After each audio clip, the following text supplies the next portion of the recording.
bien, bonjour tout le monde, bienvenue sur la chaîne de la Dark Red Security.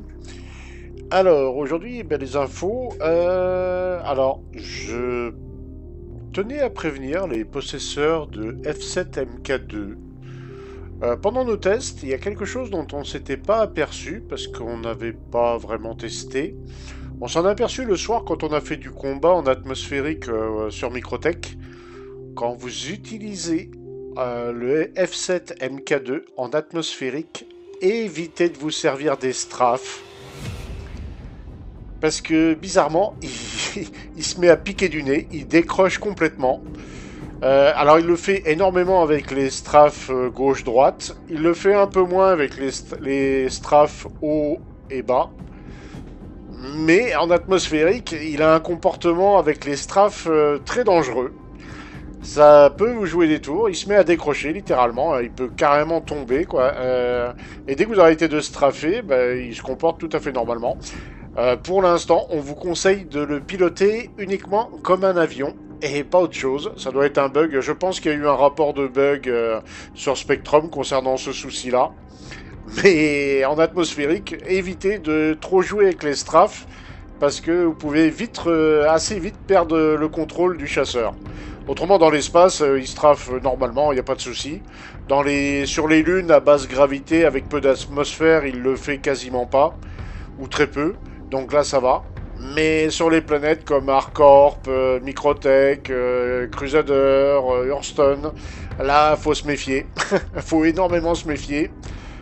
Mais si vous le pilotez comme un avion, en essayant de ne pas strafer, ça va très bien.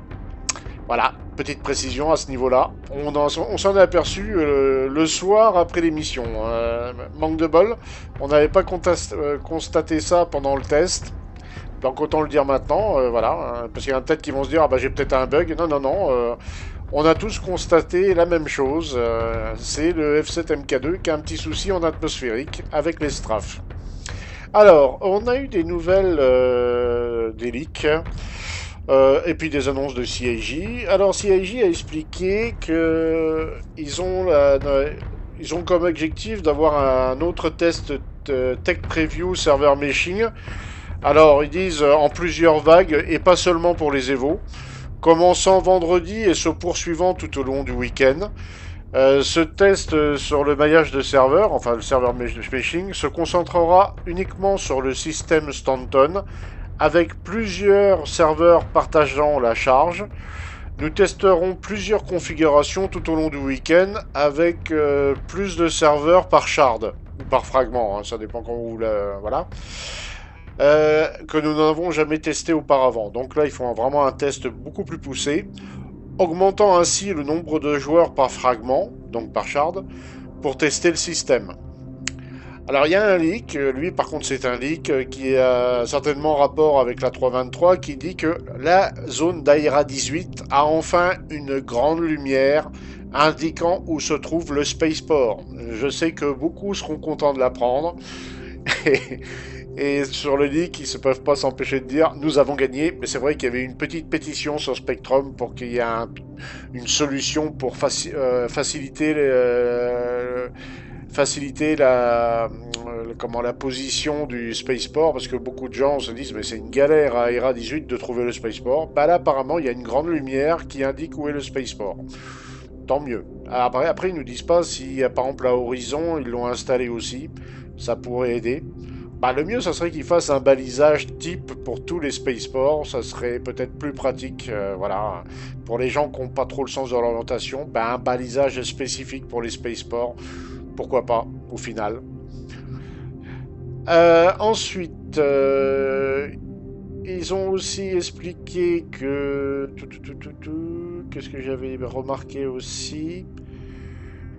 Oui, donc apparemment hier, les Evocati, alors ça j'attendrai la confirmation d'Atto, mais ils ont pu tester la minimap. Ils ont même prévenu les Evocati que peut-être ce soir, ou peut-être hier soir, ils risquaient d'avoir un gros coup de cœur. Alors ils n'ont pas dit ce que c'était comme gros coup de cœur, mais bon, ça doit être quelque chose de sympathique, hein, voilà. Donc, il y a plein de nouvelles en ce moment. J'avoue que des fois, j'ai un peu du mal à suivre toute l'actu, tellement ça pop de tous les côtés. Mais bon, c'est sympa. C'est sympa, toutes ces petites nouvelles, ça en rajoute. Alors, on aura bientôt des nouveaux rapports d'Evocati, certainement. D'ailleurs, je vais essayer d'en inviter un. Je vais essayer d'inviter Monsieur Atto à une de nos émissions, et puis comme ça, il pourra nous dire de vive voix ce qu'il a pu observer. On lui posera peut-être quelques questions, s'il le permet. Enfin, on sait qu'ils peuvent parler, mais ils ont quand même encore de la NDA, donc il y a des choses dont ils peuvent pas parler et d'autres auxquelles ils peuvent faire allusion, mais sans trop en dire. Donc on essaiera de voir avec lui ce qu'il est possible de faire ou pas faire. Mais je compte bien inviter Monsieur Atto, s'il est disponible, pour qu'il puisse s'exprimer directement avec nous. Ça serait, je pense, très sympa. Puis ça le mettrait un peu à l'honneur. Moi, je pense que les évocati, on doit les mettre un peu à l'honneur parce que bah, ils font un boulot qui est pas toujours très agréable, voire franchement désagréable par moment. Et puis bon, on fera peut-être une émission où il va expliquer un peu ce que font les évocati, les bons côtés et parfois les mauvais côtés. Hein. Tout n'est pas toujours tout rose, bien entendu. Voilà. Autrement, en dehors de ça, il n'y a pas eu d'autres grosses infos dans l'immédiat. On attend d'en voir un peu plus. Ils ont prévu donc plusieurs patchs. Mais c'est le patch du week-end, là, avec le serveur meshing, c'est très intéressant.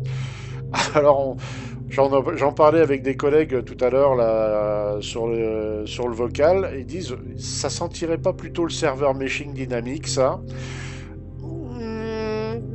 Pas forcément. Ça peut rester du statique, mais c'est vrai que d'ouvrir un plus grand nombre de personnes, bah, peut-être qu'ils testent un peu à l'avance ce que ça pourrait donner plus tard, c'est quand on passera au dynamique.